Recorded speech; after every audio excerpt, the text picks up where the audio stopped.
Salut à tous, c'est Emma Petit. Bienvenue sur ma chaîne dédiée à l'économie domestique, au nettoyage et à la propreté de la maison et des objets. N'oubliez pas de vous abonner à ma chaîne. Passons maintenant directement au sujet de la Le vidéo. linge de lit a une incidence non seulement sur le sommeil, mais aussi sur la santé, et doit donc faire l'objet d'une attention particulière. Une attention particulière doit être accordée au lavage d'une couette en duvet, afin qu'elle ne perde pas ses propriétés, douceur, légèreté et chaleur. Quand laver les couettes en duvet? Elles doivent être nettoyées au minimum une fois par an. Elles accumulent la sueur, l'humidité et la saleté au cours de leur utilisation, et ce n'est pas seulement la face extérieure qui se salit, mais aussi le garnissage. Si le produit n'est pas lave, il peut être infesté de champignons ou d'acariens, ce qui peut entraîner des problèmes de santé. Comme il est difficile de laver soi-même une couette en duvet de cygne ou autre garniture, il est recommandé de s'adresser à un nettoyeur à sec.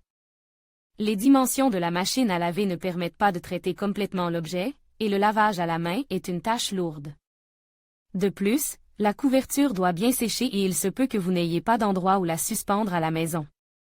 Toutefois, si l'article est petit, il peut être lavé en machine ou dans la baignoire, il suffit de choisir les bons produits de nettoyage.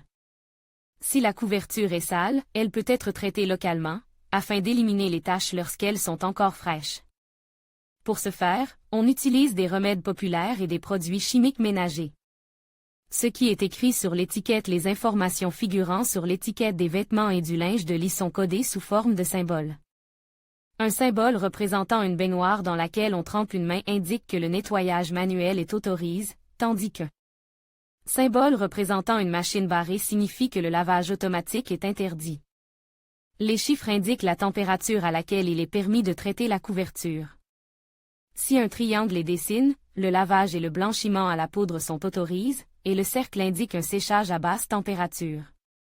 Vous pouvez imprimer l'explication de toutes les icônes et les accrocher dans la salle de bain pour vous repérer rapidement dans le mode d'emploi. Peut-on laver dans la machine à laver? Tous les articles de literie ne sont pas lavables en machine. La couverture doit répondre aux critères suivants. L'étiquette doit indiquer que le lavage en machine est autorisé.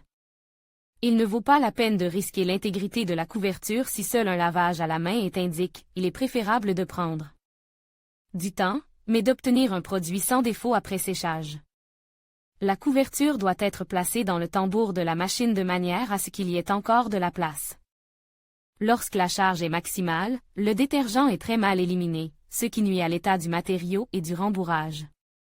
De plus, le gel résiduel peut provoquer des allergies, en particulier chez les jeunes enfants. Le poids ne doit pas non plus dépasser la norme pour la machine à laver. Il ne faut pas oublier que lorsqu'il est mouille, le duvet devient plus lourd et que la housse risque de ne pas résister. Le danger est que tous les filtres et tuyaux de la machine à laver se bouchent avec du duvet, et qu'il soit assez difficile de les nettoyer. En règle générale, le tissu de la couverture ne se détachait pas, mais il est recommandé d'utiliser des détergents qui ne contiennent pas de substances agressives.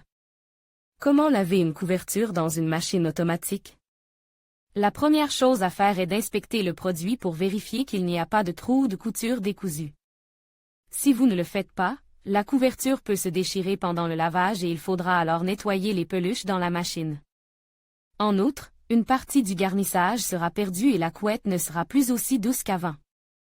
En outre, vous devez acheter un gel spécial pour laver la couette à la fois en machine et à la main. Attention! N'utilisez pas de lessive en poudre, car elle se détache mal du garnissage et le met en grumeaux. La température joue un rôle important, elle ne doit pas dépasser la barre des 40 degrés Celsius.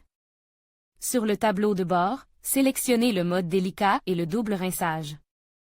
L'essorage ne doit pas dépasser 800 tours. Pendant le processus de lavage, il est recommandé d'ajouter un autre rinçage pour éliminer les détergents. Recommande. Lors du chargement de la couverture, il faut veiller à ce qu'elle soit bien repartie dans le tambour. Pour ce faire, il faut la plier plusieurs fois et, après avoir obtenu une bande, la tordre et la placer dans la machine. Pour sécher la couverture, il faut la placer sur une surface plane, de préférence sur un séchoir domestique spécial. Elle doit également être malaxée, sinon le duvet s'agglomérera en grumeaux. L'air chaud doit circuler vers le produit à sécher, pour cela, vous pouvez placer un radiateur à proximité. Par temps clair, la couverture doit être placée à la lumière du soleil. Lavage à la main. Pour le lavage des mains, il faut remplir un bain chaud, y ajouter le gel et fouetter la mousse. Ensuite, il faut mettre la couverture dans l'eau et l'immerger complètement. Elle est trempée pendant environ 1 heure, après quoi les taches sont frottées avec du savon à lessive et malaxées avec des mouvements de massage, de manière à ne pas rouler les peluches. Le produit est rince 3 à 4 fois jusqu'à ce que le détergent soit éliminé. Il est ensuite essor à la main et mis à sécher. En règle générale, l'humidité est éliminée en 2 jours environ, mais si la couverture sèche longtemps, il y a un risque de formation de champignons. Pour cela, placez le produit à proximité d'appareils de chauffage. Vous pouvez nettoyer un duvet vous-même, mais il est recommandé de confier son lavage à des professionnels. À la maison, vous pouvez enlever les taches localisées, mais le lavage en machine ou à la main est compliqué par les dimensions du produit. Si l'entretien de la couverture est effectué à la maison, il est nécessaire de respecter le régime de température, d'utiliser des détergents appropriés et de sécher correctement.